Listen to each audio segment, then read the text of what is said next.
नमो ब्रह्मादिभ्यो ब्रह्मविद्या संप्रदायकर्तृभ्यो वंशऋषिभ्यो महद्भ्यो नमो गुरुभ्यः। सर्वोपप्लवरहितः प्रज्ञानघनः प्रत्यगर्थो ब्रह्मैवाहमस्मि ब्रह्मैवाहमस्मि। ॐ शान्तिः शान्तिः शान्तिः। ॐ पूर्णमदः पूर्णमिदं पूर्णात् पूर्णमुदच्यते पूर्णस्य पूर्णमादाय पूर्णमेवावशिष्यते। ॐ शान्तिः शान्तिः शान्तिः। ॐ ईशावास्यमिदं सर्वं यत्किञ्च जगत्यां जगत् तेन त्यक्तेन भुञ्जीथा मा गृधः कस्य स्विद्धनम्। कुर्वन्नेवेह कर्माणि जिजीविषेच्छतः समाः। एवं त्वयि न कर्म लिप्यते नरे। असुर्या नाम ते लोका अन्धेन तमसा वृताः तांस्ते प्रेत्याभिगच्छन्ति ये के चात्महनो जनाः। अनेजदेकं मनसो जवीयो नैनद्देवा आप्नुवन् पूर्वमर्षत् तद्धावतोऽन्यानत्येति तिष्ठत् तस्मिन्नपो मातरिष्वा दधाति। तदेजति तन्नैजति तद्दूरे तद्वन्तिके तदन्तरस्य सर्वस्य तदु सर्वस्यास्य बाह्यतः। यस्तु सर्वाणि भूतानि आत्मन्येवानुपश्यति सर्वभूतेषु चात्मानं ततो न विजुगुप्सते। यस्मिन् सर्वाणि भूतानि आत्मैवाभूद्विजानतः तत्र को मोहः कः शोक एकत्वमनुपश्यतः। सपर्यगाच्छुक्रमकायमव्रणम् अस्नाविरं शुद्धमपापविद्धं। कविर्मनीषी परिभूः स्वयंभूर्याथा तथ्यतोऽर्थान् व्यदधाच्छाश्वतीभ्यः समाभ्यः। ॐ शान्तिः शान्तिः शान्तिः।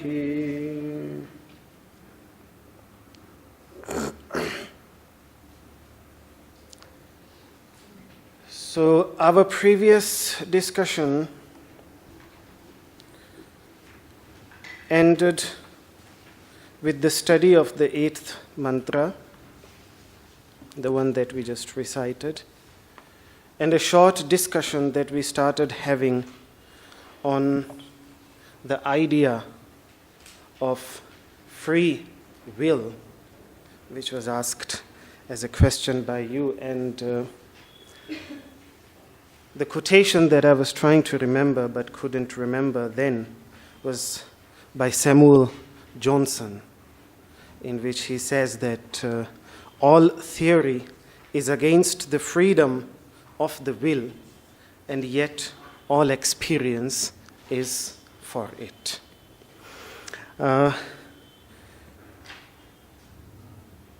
Daniel Wegner is the psychologist who did a lot of experiments on how the illusion of free will is created. And he famously said in 2002 that our sense of being a conscious agent who does things comes at a cost of being technically wrong all the time. That is his conclusion. Of course, now I'm just quoting and mentioning those psychologists that are against the idea of free will, which their conclusions come closer to what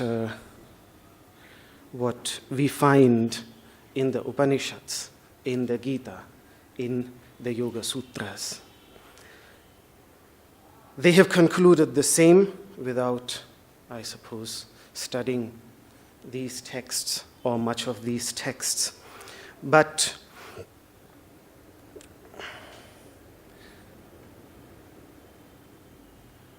that is the quotation that I wanted to mention, but it didn't come to my mind last time. So now we can proceed to the something. Okay.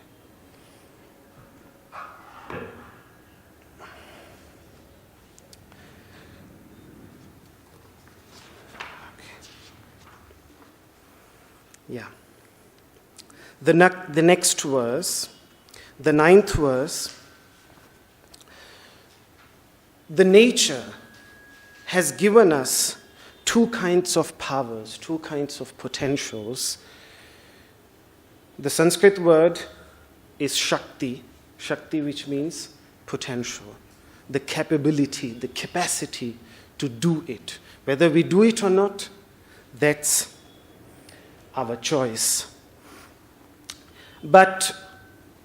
And these two powers, one of them is called Kriya Shakti, the capability, the potential to act, to work meaningfully, and the potential to know, the capacity to know, the capacity to act and the capacity to know. These two, Dhyana Shakti and Kriya Shakti. Both of them arise out of the subtle body in the understanding of the Upanishads. The subtle body we already discussed. I have repeatedly discussed it. The 5 senses of perception, the 5 senses of action, the 5 pranas, and the 4 internal faculties of the mind. These elements combined together, they are referred to as the subtle body, because this is the physical body, and the energy that operates within it, that is called the subtle body. Now in society, in the world, we always value knowledge more than action. This is a common, somehow, because in this world we have our own systems of evaluating things. They change from time to time, they change from place to place, but nonetheless these systems of evaluating things are in place, and in most cases the society always values knowledge, wisdom more over action. That is why, for example, the society pays more for intellectual work than for manual work. So, which is why what Vinoba Bhave, this spiritual successor of Mahatma Gandhi in India, he used to say that we in the society have created these Rahus and Ketus this mythological demon of ancient Indian mythology who disguised himself as a god and sat amongst the gods to drink the nectar. And while he was just drinking that nectar, Vishnu recognized him that this is a demon in disguise, and in that moment cut his head off. But in that moment, that drop of nectar had already reached his stomach. So he was divided into these two pieces, head separate, the body separate, and so they became two different entities, but both of them fully alive. It's a mythological story, but it beautifully depicts this divide between the head and the body that we so often see in the society. So Vinoba Bhave, a great social reformer who launched this movement of donating land to the landless in India. So he walked around, in 25 years he walked on foot for 75,000 kilometers all over India, asking the landlords to donate some of their lands to those who don't have land. So like this, he tried to create an equilibrium over the possession of land. This was a great contribution. My father spent years together walking with him in this movement, and therefore I have grown up with these ideas and with that, the ideas of Mahatma Gandhi since my childhood. So, similarly, in the Vedas, we find these two approaches, as I discussed in my previous session also. We find these two approaches. One approach is a very active approach in which a person works with the body, which is the approach of karma, action,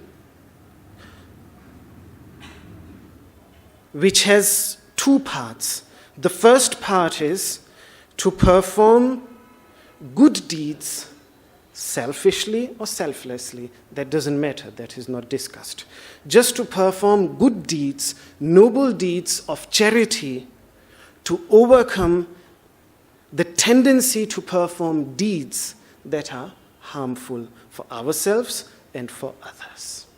So that is the first part of performing karma. And the second part of performing karma is then once a person has cultivated a natural tendency towards performing good deeds, towards performing noble deeds, then the second step there is the idea of karma yoga. First it is just karma, karma kanda, the branch of karma, the branch of the Vedas that deals with action, and then the idea of karma yoga, when karma is no more simply any karma, any action, but is performed as a means, as a method, as an instrument to experience yoga, to experience the unity, the union with all. So that is then the second aspect. That has to be selfless. That has to be unselfish. A karma can only become karma yoga. A good karma, a noble deed, can only be called karma yoga if there is no selfish interest other than inner purification. That much, yes, that is the whole purpose of performing karma yoga, inner purification, further inner purification by performing these noble deeds. First of all, one level of purification was acquired, and the second level of purification by performing them unselfishly, without any selfish purpose. That is the second level of purification. Because remember, the principle that was given even here in the Ishavasya Upanishad in the very beginning, which is really like an aphorism, like a statement that one can always use as a touchstone, tena tyaktena bhunjitha, nourish yourself, develop yourself by unloading, by giving up. So this is the first thing that a person can do when performing noble deeds, is giving up the selfish interests that a person has in doing that. So that is the first step towards inner evolution. And when we speak of shuddhi, shodhikarana, when we speak of parimarjana, parikarma, these are all the Sanskrit words that have been used by Patanjali, his commentators, the Bhagavad Gita, Krishna, and all these yoga masters about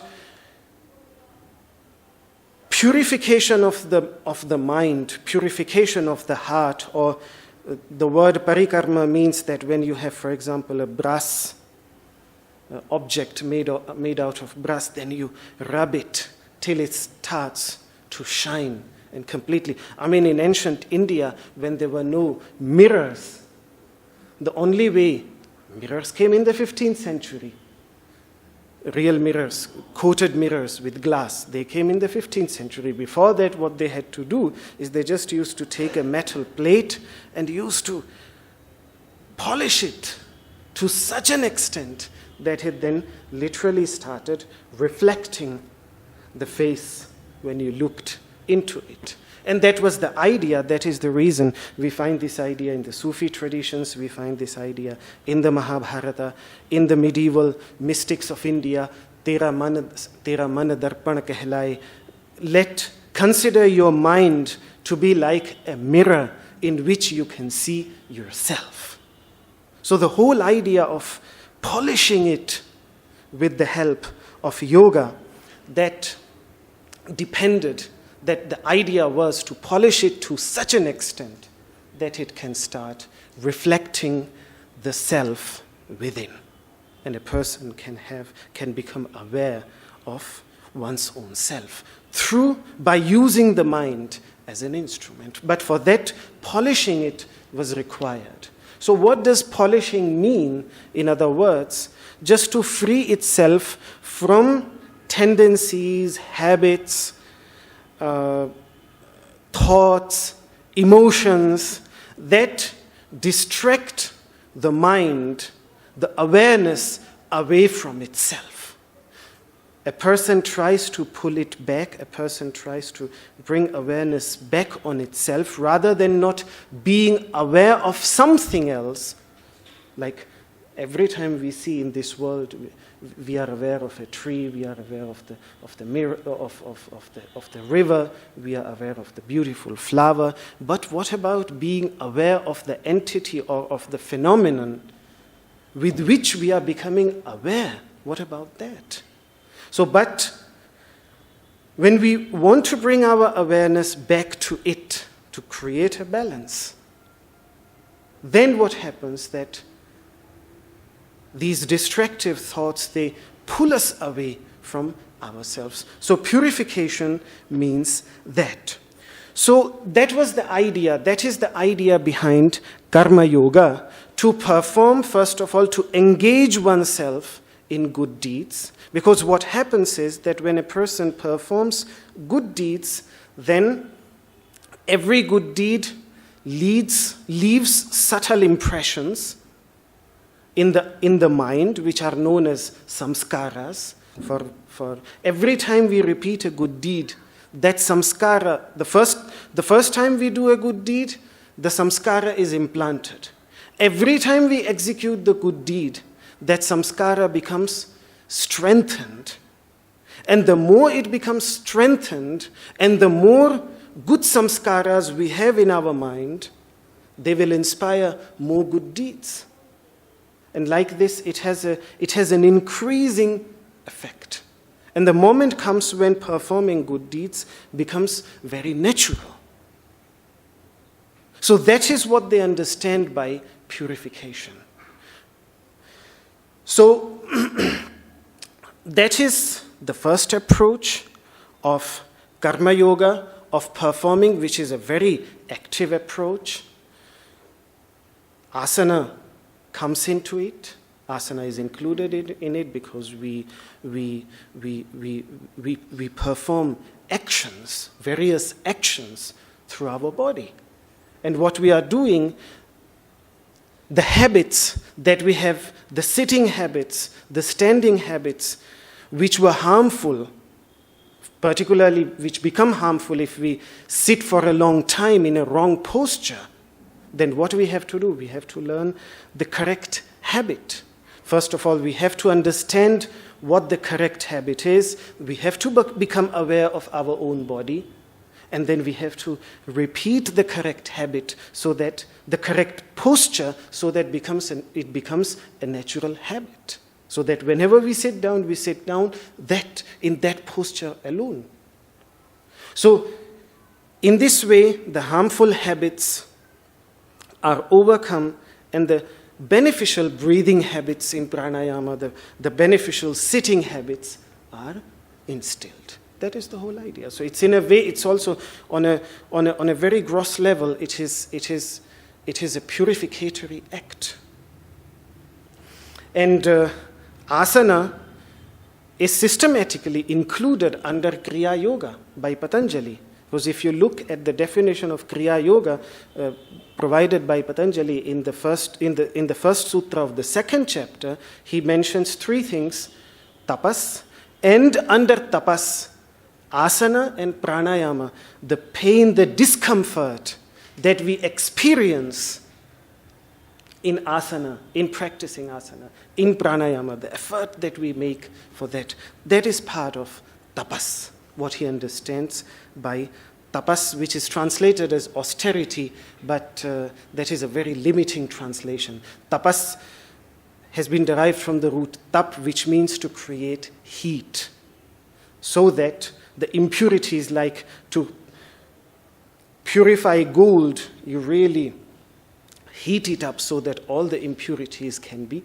burnt away. So anything, the actions, the practices that enable us to burn away the impurities within, they are called tapas. And asana, pranayama, balanced fasting, they are all part of this. So it is a form of karma yoga. So that is one aspect.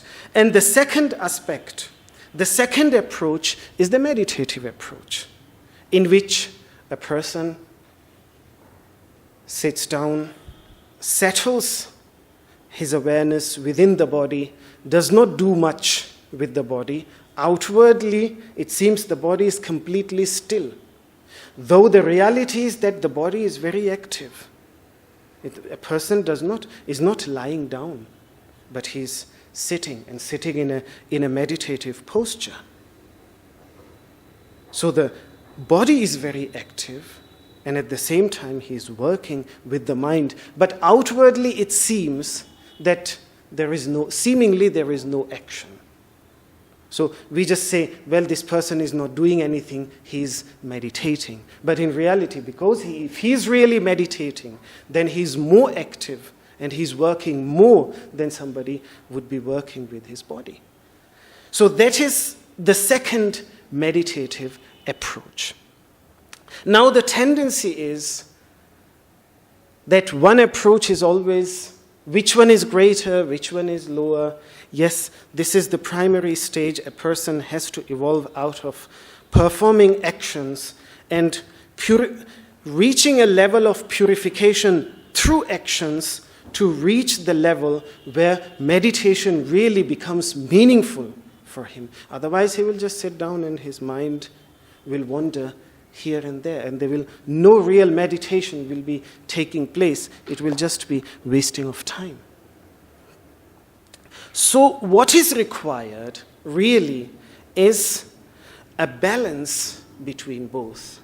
Equal importance should be given to performing actions, and equal importance should be given to performing meditation as well. To be in a meditative, restful, calm, peaceful space. And then eventually the final goal of the masters seemed to be to unite both of the experiences so that every action is performed with complete meditative awareness. That is what they call then sahaja samadhi, when samadhi becomes very natural. The deepest state of meditation becomes very natural. Avadhuta Gita speaks about this sahaja samadhi. Kabir, this great mystic of the 15th century, speaks about sahaja samadhi, in which a person is fully functional in the world. He is not sitting somewhere and meditating. But whatever he does is with that awareness.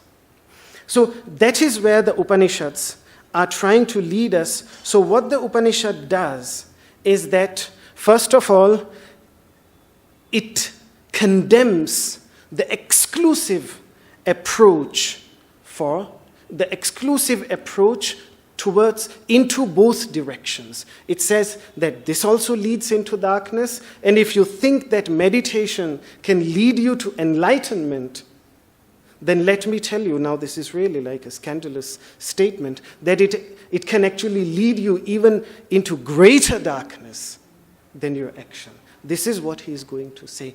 Why he is, when we, one of the basic principles of Vedic exegesis, which means the method of interpreting the Vedas, is that when Vedas condemn something, when they discard something, they don't do it for the sake of discarding or condemning that.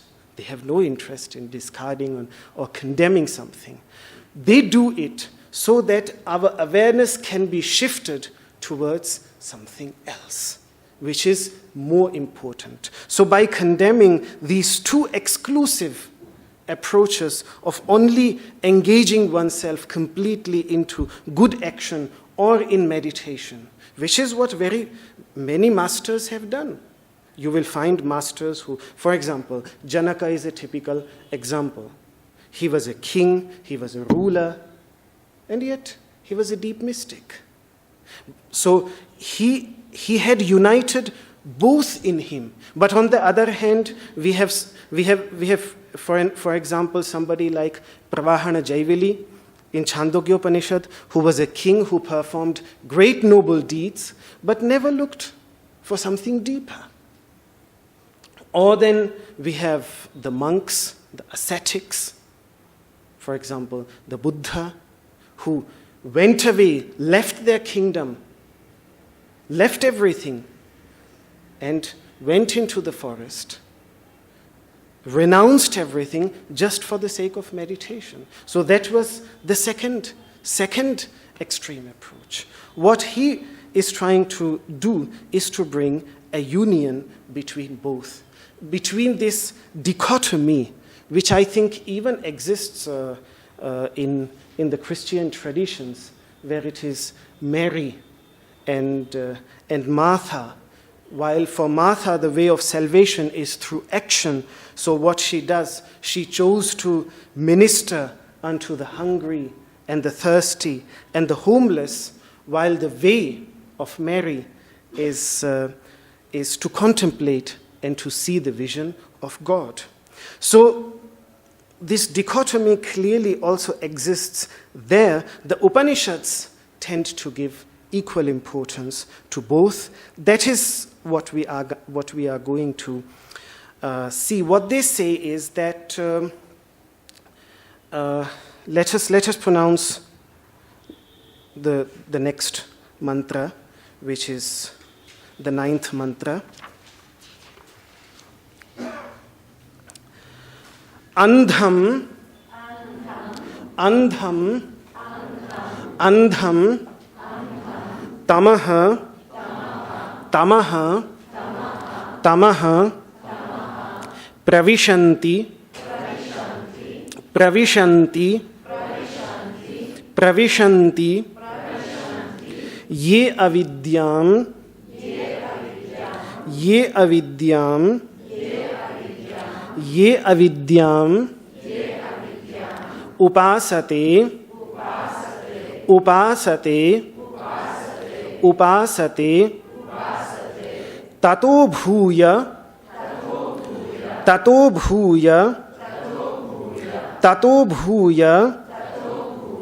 ivate tamo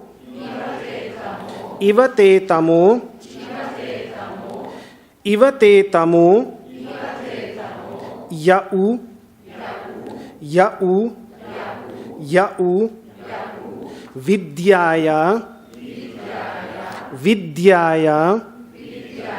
vidyaya gungrataha. I think gung would not be there in the Sanskrit, in the English. So rataha.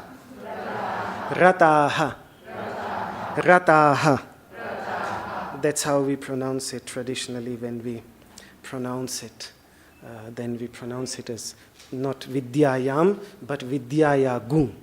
But I did not make it complicated for the readers of English. So andhan tamah pravishanti ye avidyam upasate tato bhuya ivate tamo ya uvidyaya gungrataha. So first of all, let us make ourselves a little bit familiar with the two words that have been used here, avidya and vidya. The next 6 verses have posed the greatest challenge to particularly modern commentators. And there is no single way of explaining these mantras. They are challenging mantras, because a mantra that tells you that somebody going only for knowledge even enters greatest darkness is a challenging mantra. And even Max Muller in his translation of the Upanishads, which were included in the sacred books of the East, 50 volumes, he says his opinion, this is his opinion, he says about Shankaracharya, the most highly respected commentator of India, 1200 years ago. About him, he says that even he's confused in the real meaning of these mantras. Every commentator thinks that other commentators are confused about the interpretation of these verses.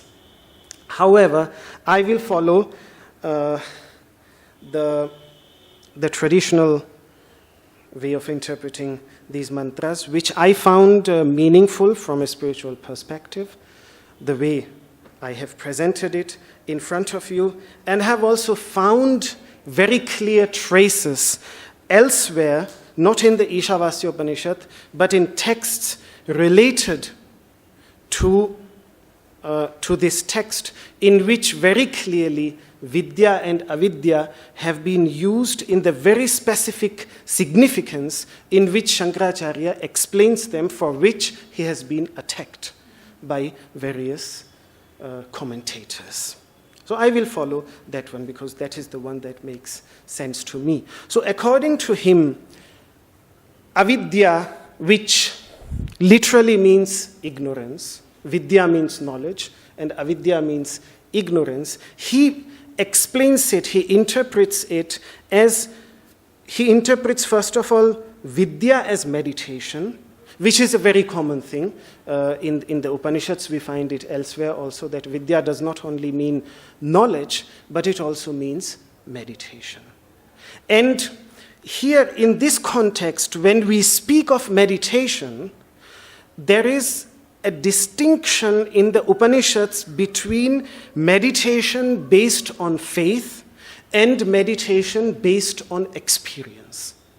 So, for example, now somebody meditates that one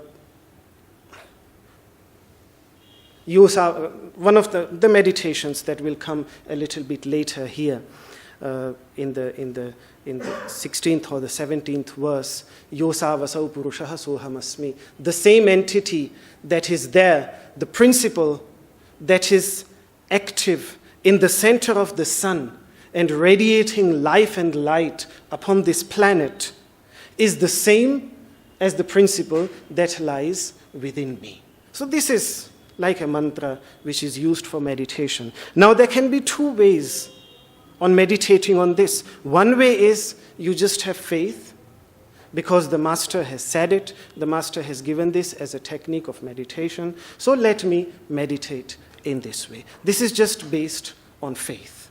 That is what we call upasana, in which there is not necessarily such an experience, but a person uses a particular idea to train his focus, to train his awareness, and he accepts the position out of faith. That is the first type of meditation, and the second type of meditation is what comes very naturally after a person has experienced within himself that unity, that oneness, that universal unity. That does not depend on faith, on the teachings of the Upanishads or the teachings of a particular master.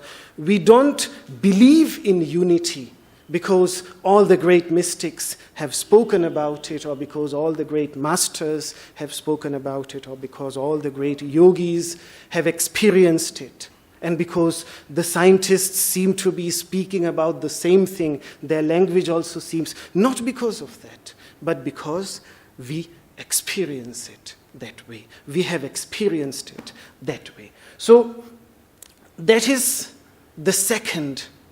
And there is a very clear distinction between both, between faith-based and between experience-based. So when we speak of meditation here in this context, it is the faith-based experience. Because in this mantra, according to Shankaracharya's interpretation, when the mantra says that you go even into deeper darkness if you meditate, then it means that faith-based experience and not faith-based meditation, not experience-based meditation. And this is something that really made tremendous sense to me. You know? Because and it was really, to tell you the truth, let me tell this today very clearly, that I was born into a family of yoga practitioners. My father was doing yoga since childhood. My mother, what can I say? They were into yoga before I was born. So, but I never really took up asana practice seriously. From my childhood, my father really forced me sometimes to sit with him and do asanas, and that sort of had a negative effect. In a way, I should say, maybe because of that. Today, when I look back, I think that maybe because he forced me, because of that. Then a little bit of interest came in 2002 when I started joining her classes for a while, and then, yeah, she never forced him. She never forced me for anything. On the contrary, if you want to come, most welcome. If you don't want to come, most welcome. Fine. She never forced me, really. The only time she forces me is in the class, but never outside, like everyone else.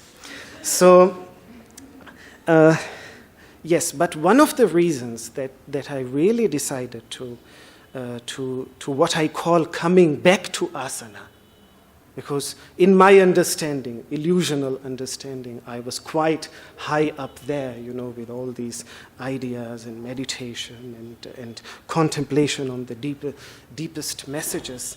A moment came when I realized that something practical is missing. And then I was working on Ishavasya Upanishad. I was working on a Hindi commentary, which is half finished. It never continued beyond the 16th verse. Only 2 verses are left. But thank God, when I came to these mantras, it really, after seriously contemplating them, I realized the importance of action. I realized the importance of not only, because I realized that ultimately something is missing, and that was this. And that is when approximately then also I was struggling a little bit deep within me, and then it was that time when Guruji came in 2011. Here I met him, I saw him, I had met him earlier also in 96, 97, a few times, but I was too small, 15, 16 years old, to appreciate his greatness. But when I met him this time, the last time when he came to Rishikesh, it was in a certain way a very life-transforming experience, and that really brought me back to the asana practice. And the more now, with the limitations that I have, the more I'm coming to it, the more I'm practicing it, I realize that it was a very wise decision. It was one of the wisest decisions that I have made. So, what vidya in this context really means is meditation that is done based on faith. And most of the religious kind of meditation, in which we choose a symbol and we meditate on that as to focus our mind, which is meaningful, like imitating the cobra, imitating the frog, imitating the turtle, imitating all these different trees and animals is useful for our body in asana practice. Similarly, doing this work with our mind, with training our attention through all these objects, that is extremely meaningful when it comes to meditation. But a person has to find a balance between a very active approach and between his meditative approach. So, meditation based on faith, that is what the word vidya here stands for. And avidya is that, if that is what we call vidya, then avidya simply means something that is different from that. And that is the active approach. So avidya in this case therefore stands for the active approach. Now, what do we mean by the active approach? That he has left completely open, and that really needs to be always, even my master used to say that, you see, you have to understand the meaning of the teachings in your own context. So what does it mean for me as a yoga practitioner? It means the practice of asanas, and vidya would mean the deeper approaches. So either one of them is not the solution, but a person has to develop, evolve into both directions. That is basically what he is trying to convey. That is the meaning of the word avidya and vidya. So therefore, andhan tamaha pravishanti ye avidyam upasate, those who are completely intent only on avidya, which though literally means ignorance, but in this context it means actions or rituals performed without meditation. Because at the moment when you perform actions, you cannot meditate. You cannot contemplate on the deeper significance that you have to do later. You can do it afterwards. But while you are fully active, you are working. That is why Shavasana is where the transition from the physical aspect of yoga into the deeper aspect of yoga takes place. That is why it is the final and the most important asana. Shavasana. It is really the most important, and to perform it correctly, Guruji has stated that it is the most difficult asana out of all asanas, Shavasana. It's not an easy asana. So, but if a person remains limited just in action and does not cultivate a deeper understanding, yes, he remains in darkness because he lacks the deeper understanding. But still he has a chance to evolve further and thirst for more and then search for that deeper wisdom. But somebody who is completely intent and fully engaged only on meditation, without action, he would have to come back, and coming back is difficult. Because there you have to give up your ego, there you have to be prepared to say, well, what I have done was a mistake. Now I have to correct it. This is more difficult. This is extremely difficult. To accept that from within. And therefore, because that is extremely difficult, somebody who has left out the practical approach and has completely engaged himself only on the meditative one, and the one, according to Shankaracharya, based on faith, because the idea is that experience cannot come unless both are united. It's not possible. So what inevitably, I mean, today when I so often discuss, sometimes with the so-called neo-Vedantins, for whom everything is just pure energy, pure consciousness, there is no problem at all, and maybe some of them might really be experiencing it, but most of them, you can see it really from their very life, the way they lead their life, is that it's just coming because a particular master that they have faith in, that they like, because he said it, they're just like parrots. They're just repeating it and just having faith in it, that's all. But it's not experiential. It's not because they feel it that way. It's not because of that.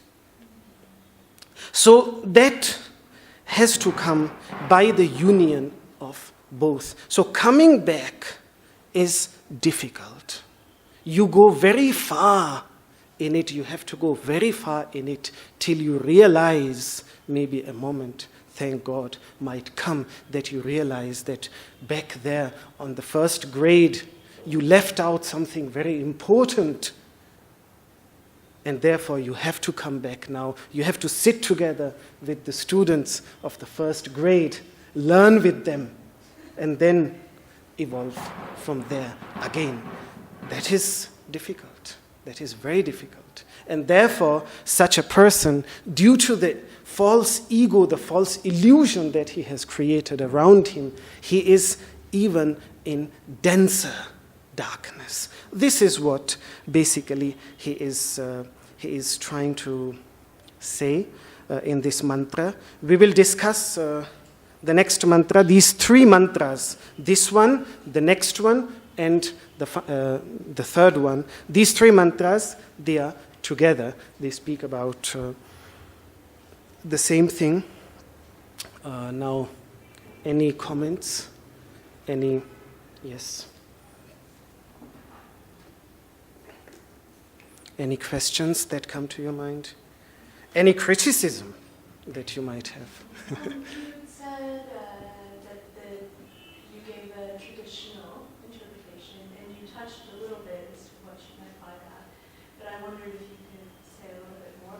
And also, what are some other major interpretations of this mantra?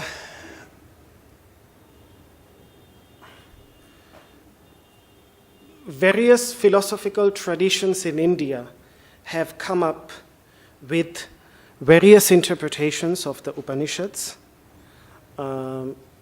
according to This particular mantra?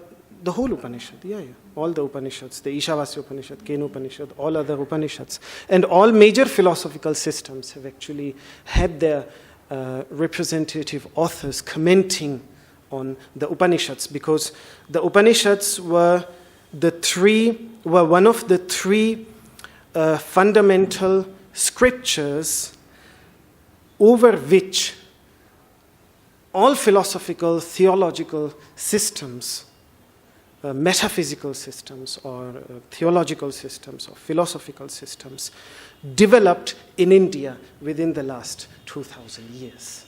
It approximately started, according to the dates ascribed by modern Indologists, the Upanishads were the most ancient one, then the Bhagavad Gita, which is approximately could be around the same time of Patanjali's Yoga Sutras.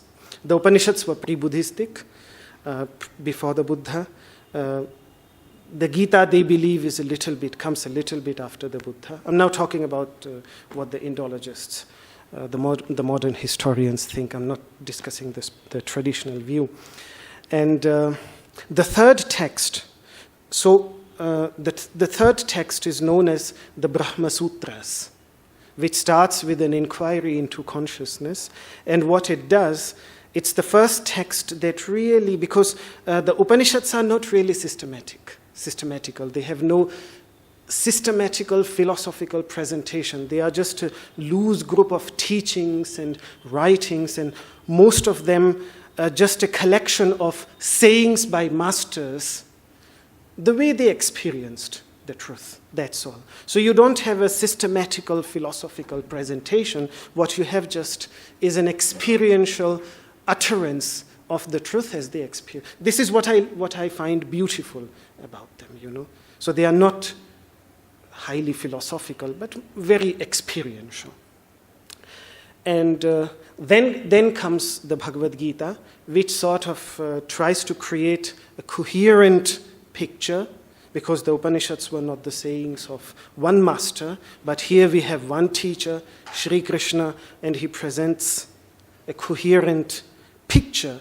And then ultimately comes Brahma Sutra, which took a very philosophical approach, and by that we mean that it presents a very strict, coherent picture of Vedanta philosophy, and at the same time also refutes opposing views. So it's really a philosophical text, something that you don't find in the Upanishads, refuting other arguments that does not exist in the Upanishads. It does not exist in the Bhagavad Gita. There it is, they are just dialogues between students and disciples. But Brahma Sutra has taken that philosophical, what you could say Platonic, or the kind of approach that Socrates had to reach the truth, that approach. So these were the three fundamental texts over which the first highly respected commentary was written by Shankaracharya in the 8th century, which has in a way remained the most influential one. Yet 200 years after him, Ramanujacharya came. He himself did not write a commentary on all of them, but scholars belonging to his tradition have written commentaries on all the aspects. And these have really been the two major trends, the major philosophical systems. Ramanuja's is highly theistic, which is completely centered on one personal God. And Shankaracharya's approach, as we see, comes closer to the Upanishads, in which it is the impersonal entity. The idea of God is a little bit on the fringe. It is not so much important like we find in the Yoga Sutras. It is more used as an ideal, as something to work with, but not as the most, like in every religion. So Ramanujacharya was the master who influenced the devotional traditions with the idea of a personal God, while Shankaracharya. However, Shankaracharya still, that mystical trend of Shankaracharya has produced the greatest scholars in the history of India, and therefore it has been the mystical trend, because you could say that Ramanujacharya's trend is very personified, it is very religious, and Shankaracharya's trend is deeply mystical. It does not stick to one. In Shankaracharya's tradition, one does not worship one single form. it gives complete freedom to choose your own form, because whatever form you choose, ultimately you have to reach the formless consciousness within. So it is a very universal approach. That is why I like it very much. And this is what has most of the yoga masters that have gone to the West, that have popularized yoga, starting from Swami Vivekananda, Swami Shivananda, all these masters, they belonged to this tradition. And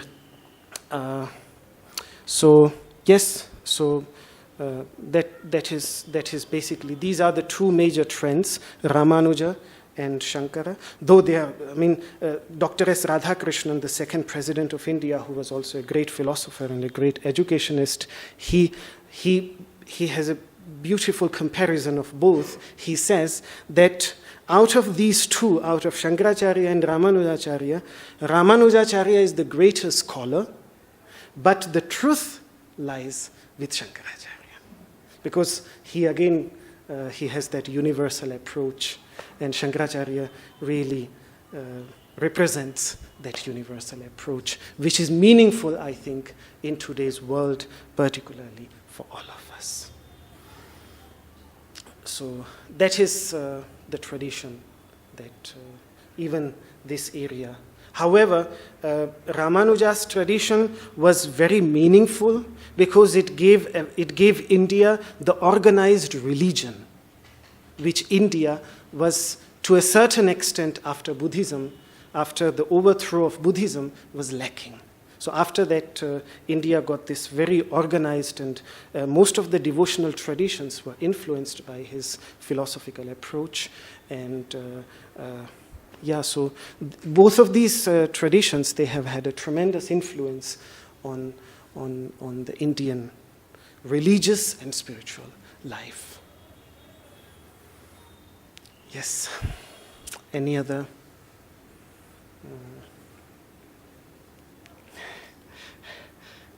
Yes. Yes.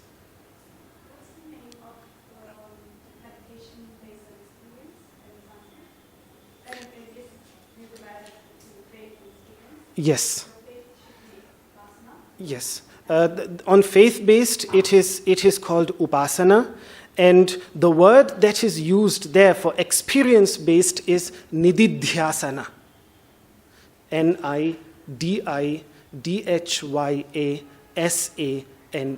The Upanishads use the word when Maharshi Yagyavalkya speaks to his beloved wife, Maitreyi, and says, Atma vare drashtavyaha. O Maitreyi, you have to make the effort so that you can experience the self within. For that, what you need to do? First of all, shrotavyaha, listen about it. And then mantavyaha, then critically analyze those teachings, which means don't accept them only because they have been said, but critically analyze them. Manana, that is where the philosophical approach by the masters of philosophy have been. They say, well, before the experiential approach, you have to walk through us. You have to take a very critical approach. And therefore, our approach is also very meaningful. They hold to this word, manana, that this is what we are doing. So, for example, Brahma Sutra is known as a text on manana because it takes a very philosophical and, it's a cruel approach because you cut away ideas and you really try to create something coherent out of it. And then the third step is nididhyasitavyaha, experience it in your meditation. So that nididhyasana, when we study Patanjali, when we study Panchadashi, one of the texts on Vedanta, this difference between upasana, in which you sit down and you meditate on one idea out of faith, that is called upasana, and the experiential meditation, which results naturally. You don't do it, but it happens. That is called nididhyasana. So these two words, upasana and nididhyasana, are used. For Patanjali, it would be dharana, and dhyana, samadhi. So dharana would be in a way upasana, because in dharana, what you do, even the whole idea of kundalini and all these ideas, which all the agama traditions in India, the agama traditions, which are a practical way that work with dharana, our capacity to focus and attention, they have come up with all these statues, pictures, temples, methods of worship that we see dominate the religious life of India. They come under dharana, which is the sixth limb on the eight-limbed path of yoga. It's part of that, where on the basis of faith you take something and then you start meditating on that. So that is the difference between upasana and nididhyasana.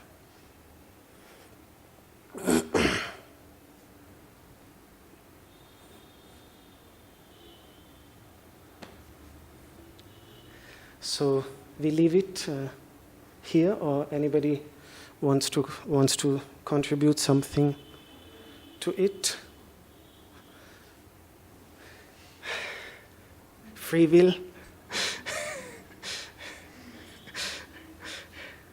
What does free will play a role in this? Let us think about it.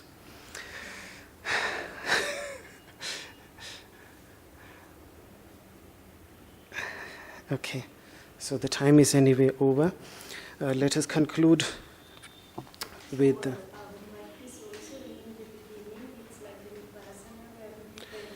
Yes. That is why Patanjali in the beginning, he says, Shraddha, in the beginning, faith is important. In the beginning, we cannot start. I mean, a student of science has to have faith in the beginning in what Einstein said. That is where he starts. He has to start from there. And then at some point he evolves onto a level where there is no need for him to have any faith anymore, because then mathematical principles tell him. So then, not that it fully becomes experiential, his faith shifts from Einstein to mathematical formulas, which have to be tested with experiments, and then only ultimately, if the experiment comes true, then you can nearly be sure that this must be the truth, even though quantum physics again brings this. So, and again we come back to the idea of the experimenter, of the one who is doing the experiment, and the influence of that, all these things. So it's like a round circle. But even there we have to start. So yes, initially we have to have faith in because what Guruji is saying, he's saying it after practicing and teaching for 40 years. So we have to have faith in him. But it should not be blind faith. It should not remain blind faith for the rest of our lives. One has to evolve, constantly has to work to evolve oneself to such a state where our experience might be the same and might not be. We have to be ready for both, and we have to accept both. If it's not like that, let us test it a few times more, and if it's still that way, then this is our conclusion, that the reality for us is like this. It's not like that. What the Upanishads are saying, it doesn't make sense to me. We have to be welcoming to this idea also. And that is the dialogue that was happening in India over the centuries, where all the different voices, it was like, that is why it is very difficult. For example, when recently I was having a discussion on vegetarianism, you don't have one authority. You don't have one person to tell you that this is it. There is nothing like that here. Different masters have different opinions, and the only way a person, either you get completely confused because this master is saying that, this master is saying that, or you work yourself. Because ultimately blind acceptance is intellectual laziness. If you work, then there will be no blind acceptance. When you were talking about mathematics, I think a little while ago, where math has gotten so complex that then they have to actually build like the Higgs boson. Yeah, that is the experimental approach exactly. because. But that's from the mathematics. Yeah, from the mathematics. Yes, from the mathematics. To show that the Yes. mathematics is actually correct. Yes, yes, yes. But again, not all predictions come out true. I mean, maths give various theoretical physicists which work because of mathematics. They predict something, and then there are various predictions, and then ultimately only one prediction is realized to be true. So that becomes the standard model, what they call the standard model, Yes. Talking about the reality, what do you think about the reality? Is there anything like objectivity? I would be. So I would like to know your opinion about the reality. Now, is there anything like objective reality that like is for everyone, or is there only subjective reality world like each of us experiences? I think both are there. There is an objective reality in the sense that the world is out there, but at the same time we tend to negate the world that is within me, the world of thoughts and ideas that is within me, which is completely subjective, yet it is there. I mean, okay, I can negate the different kinds of experiences. If I see in my dream world, I see rivers, and obviously they are not real. But the experience itself, is that really an imagination? Is that really an illusion? The experience is real. So yes, it is highly subjective in nature. Nobody in the world has access to what I have dreamt. It is completely subjective, yet it is real. And similarly, there is some objective reality out there, which is equally. If we dream it together, it becomes an objective reality.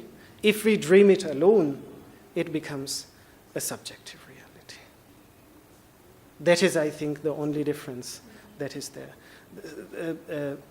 Objective reality is a part of the collective dream, and subjective reality is the part of an individual dream. Ultimately, what the Upanishadic masters would say, that both are dreams that arise within consciousness. Because I experience my dream, nobody else does. I say it's a hallucination, it is just an imagination. The experience that I'm having out there is equally momentary. This experience is not going to come back. Again, it's equally momentary like my dream experience was.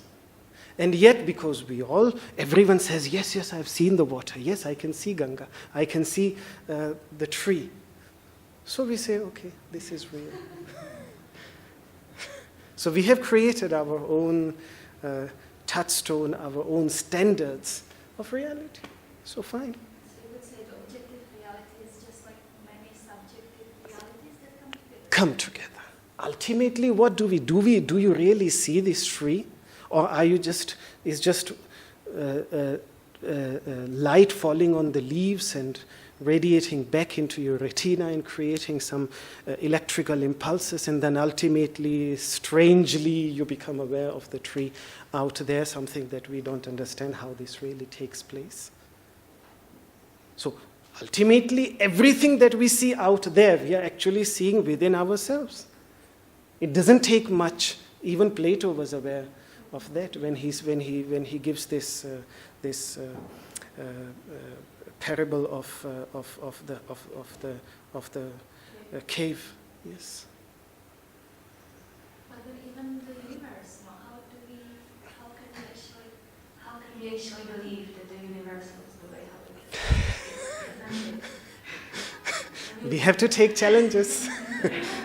We have to take, this is the negation. I mean, if you, Aurobindo has spoken beautifully about these two negations. Either it is in his synthesis of yoga, but most probably in his book, The Life Divine.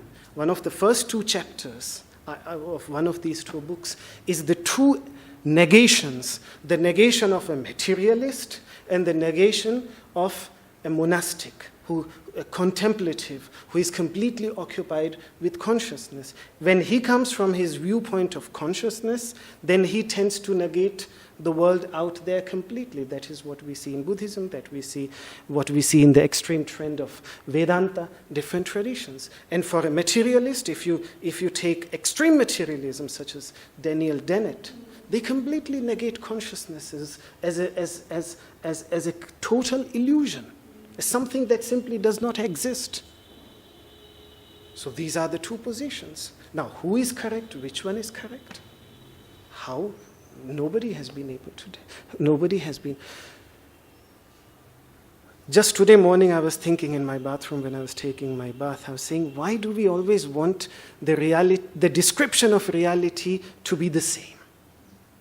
What the masters in Rig Veda have beautifully said, yes, the reality is one and the same, but the wise describe it in various ways. The moment we start describing it into words, the moment we create a framework in which we present it, it's very difficult. And I mean, today we realize on one side we have quantum mechanics, on one side we have the general and the special theories of relativity. Both of them cannot be true. Any scientist will tell you, both of them cannot be true. Yet, on the ground level, the theory of relativity functions very well, and nobody has been able to find a problem with it on a macroscopic level, while on the microscopic level, quantum theory operates, which is completely different, and they are completely against each other. Both cannot be true, or can they be, most probably? Because they are just two different descriptions of the same reality. Why should reality be described only in one method, one way? Why? We have to accept that reality can be described from the viewpoint where you stand. It is different. But that doesn't make two realities. Reality is one and the same. Our experience of it, our description of it is, and that is where we become, with this understanding, we become all-embracing, all-inclusive. When we realize that, yes, everybody has their own perspective, and everybody is trying to describe the same truth from their own perspective. If in our concepts, if in our words, we are mutually opposing each other, let it be so. But deep down, it's the same thing. So that is when we have moved beyond mental frames, verbal concepts. This is what is beautiful, what I find again beautiful about Vedanta, because it has reached to that level where it asserts that you cannot describe it in one way. It's just not possible. And your own description will be a new description, an additional description, and as valid as everyone else's description. Okay.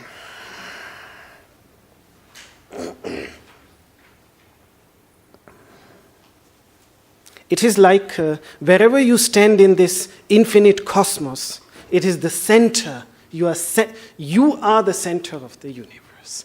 Each one of us is the center of the universe. Wherever we would be standing in the universe, the galaxies would be running away from us into the other direction. And each one of them, whether standing really thousands and billions of light years away from here, his viewpoint will be as correct, as valid as ours from here. We know all these things, and yet we still fight in the name of religion, and all these things happen, unfortunately, because of ignorance, because of avidya. So let us conclude with this universal prayer. Om.